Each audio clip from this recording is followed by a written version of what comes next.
I want to start this video off by saying I'm not calling for the abolishment of LAN, and I'm not asking for anyone to lose their LAN membership. I understand that this video may come across just maybe a little bit negative, but this is one person's sole opinion, and I think the LEGO Ambassador Network is broken. To make this video sound like a standard downloaded best man speech at a wedding, the internet describes a brand ambassador as a person who is hired by an organization or company to represent a brand in a positive light, and by doing so, help to increase brand awareness and sales.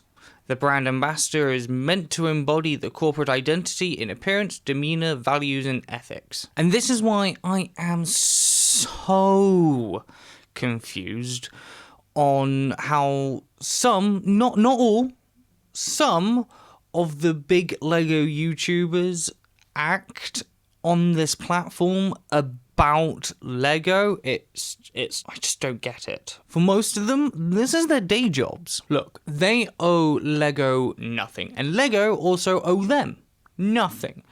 But I just don't get how some of them can act the way that they do on such a public platform in the name of another company and just think it's okay. Now, like all the best videos on the internet, this video comes to you in 3 parts. Part 1, transparency. This is not just something that falls upon the responsibility of LAN itself, but also its members. LAN members should be way more transparent about being a LAN member and what kind of campaigns they are a part of. It's all well and good saying that it's come from a reliable source, it's been trickled down and rumoured about on LAN, but it's not actually proper information.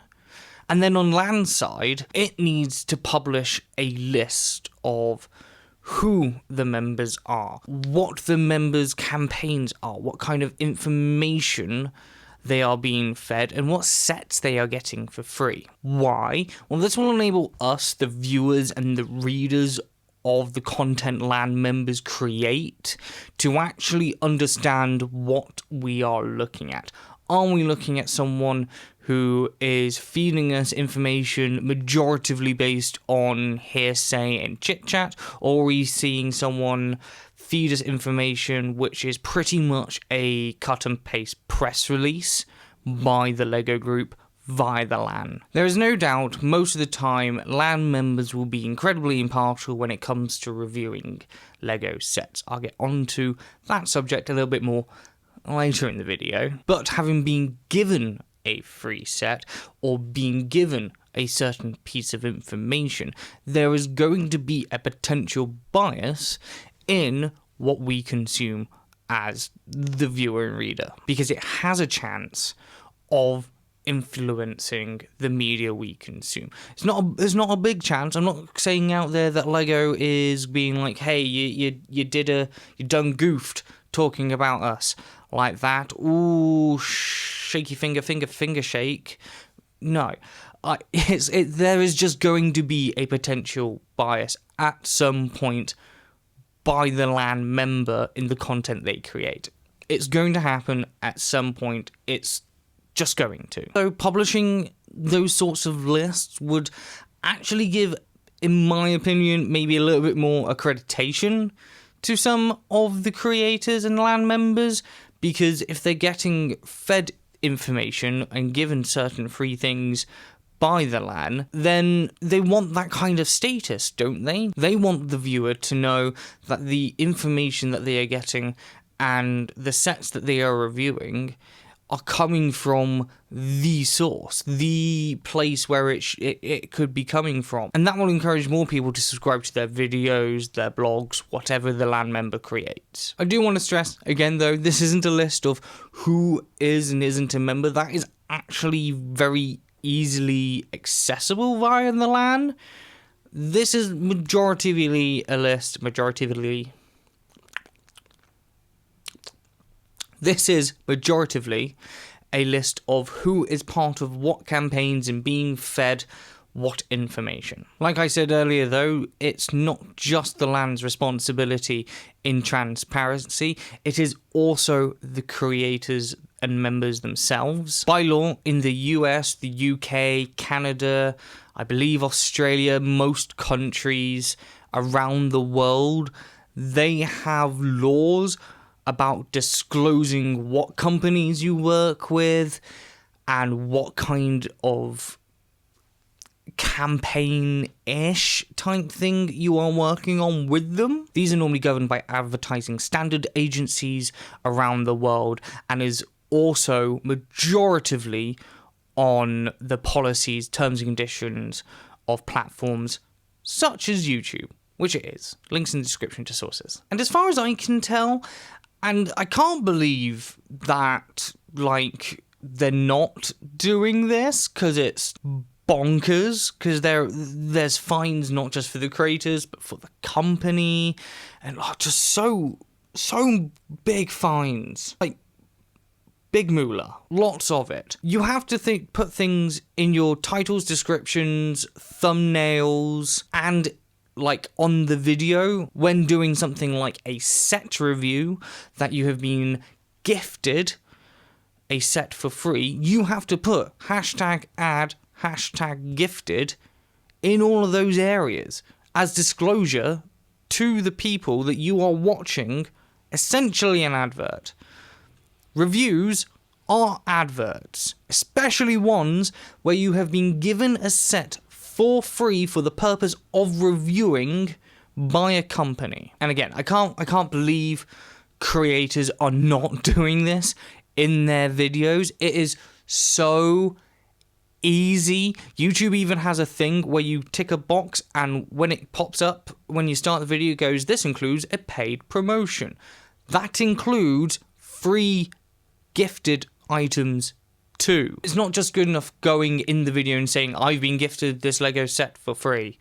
It's just not. It's misleading. It breaks local national laws, and also it breaks YouTube's terms, conditions, and policies. Section 2, reviews, leaks, and product images. When it comes to this kind of content, I actually do think LAN has the best policies on this.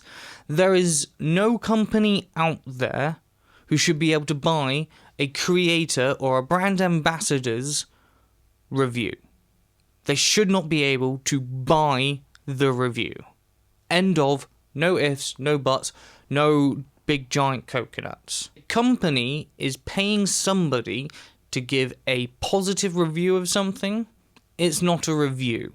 That's even more just straight up advert. But also, that's all these videos are. They are reviews done by reviewers. These people are not toy critics, and you may be thinking I'm crazy for making such a statement like that. Like, well, duh, Jake, of course they're not critics. They are just people on the internet making YouTube videos talking about Lego. And then a lot of you would probably be like, well, of course they're like critics. What's the difference between like a critic and a reviewer? They do pretty much the same thing. And I say stop.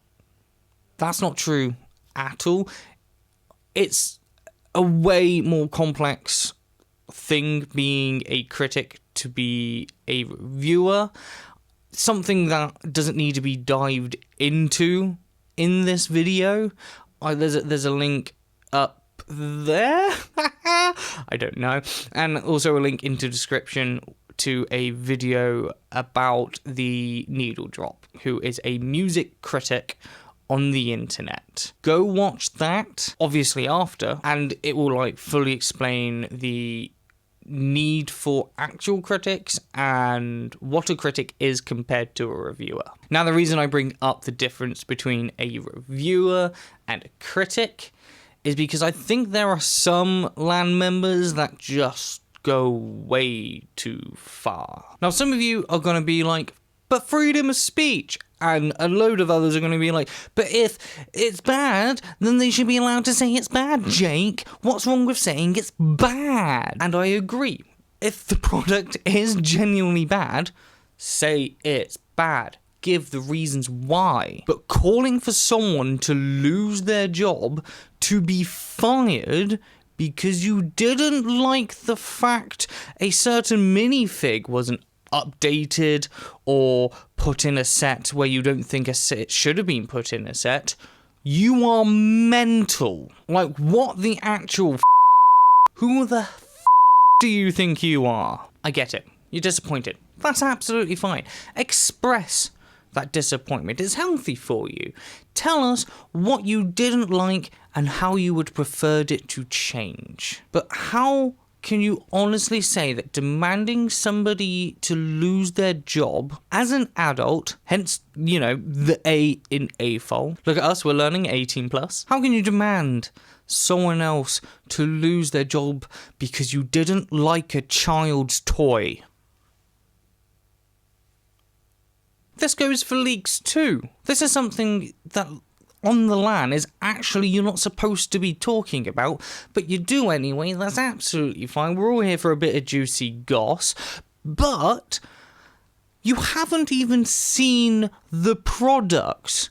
You get a set number and you get barely a title, and you're demanding people's jobs. How does that make logical sense to you? You simply just have no right to demand somebody else's job at all. Zero. And when it comes to images like this, saying things like this. They also have some weird product images of a little girl holding the set. I don't know why they thought that was important to include, but they did. I mean, it's 2020. Do I need to actually explain to you why saying something like that is bad? Oh, and don't even get me goddamn started on people throwing hissy fits because they can't interview a set designer because they are trying to claim that they are the sole reason the set was made in the first place. I get it, it might be fun content for your channel, but I'm getting off topic. That's probably a video for another day. LAN members being allowed to be ambassadors for LEGO, creating content in this way has created such a toxic environment within the AFOL and LegoTube community that honestly, quite a lot of the time, I don't want to be an AFOL. I don't. I want to be someone who enjoys LEGO and is an adult, but I don't want to be an AFOL sometimes. Section 3, LAN accessibility. Now, once you are actually a LAN member, I do believe, to the best of my knowledge, you actually have pretty good contact with staff members over at the Ambassador Network, but actually being able to get into the Ambassador Network seems maybe a little blurry, maybe? Now recently, Holly over at Potter Minifig Pals, nice Neil Siskariga reference by the way, has just become one of the newest LAN LEGO YouTubers, and honestly, I think that's great. First of all, we need, capital need, more female LEGO tubers part of the LEGO Ambassador Network. We also need more Black, Asian, Middle Eastern, disabled LEGO tubers part of the Ambassador Network. There aren't enough female LEGO tubers who are part of the Ambassador Network, and honestly, I can't name a lot of female LEGO tubers to start with. Please leave links in the comments to your favourite female LEGO tubers. I need to find more. And the fact they let her in despite her size in subscribers on YouTube, look, 15,000 is a lot, but as far as YouTube is concerned, being a YouTuber and being a LEGO tuber, it's small fry, and I just think that's absolutely A-okay. We need more best policy on that particular entry into the Ambassador Network. On the flip side, though, I do actually think it needs to be more accessible. I want to bring up the case of Greg from Brickatech here. He did like a whole video himself on this, in which, again, links below. I encourage you after this to go watch his video because he explains it way better and in more detail. He actually goes as far as showing emails and evidence and things like that. And he talks about his experience of being rejected from the LEGO Ambassador Network twice. And pretty much the reason for this was actually down to the fact that he has his kid in most of his videos. Now, given the evidence that the LEGO Ambassador seems to ask for from the evidence that Greg has shown in his videos, he should have been allowed in. There is no doubt, in fact, that the evidence that Greg showed was that his audience are adults. They are not children. They are adults. That's pretty much what they were trying to look for with his content. But the content itself, because it had his kid Clark in it, well, LEGO for some reason deemed it not adult-orientated content. That made it sound very weird. Adult-orientated content? Content for AFOLs. Now, I do half agree with the LAN member he was in contact with on the fact that his stuff isn't necessarily what you would expect an AFOL to watch. But at the end of the day, AFOLs also do have families. They have children that they play with LEGO. And, that would have been also really nice to have that be represented within the AFOL LEGO Ambassador Network community as well. And credit where credit is due, the LAN staff member did try to push Greg down a different avenue where it was more like a family-ish style LEGO Ambassador Network kind of thing. But Greg ultimately decided not to go with it, and that's his decision, and fair enough. But with stuff like that, I think LAN has a clear accessibility issue. Full stop. It does. It is not clear how to get into LAN, if that's an achievable goal for you, if that's a goal you want to achieve to become a LAN member, to make this kind of stuff your full-time job. And it is something I think could be addressed and made clearer by the LEGO Ambassador Network. So now I've probably ruined every chance I have in getting into the LEGO Ambassador Network. If that's the case, oh well. Links to every piece of research I did is down below, to sources and videos of which I touch upon. Everything.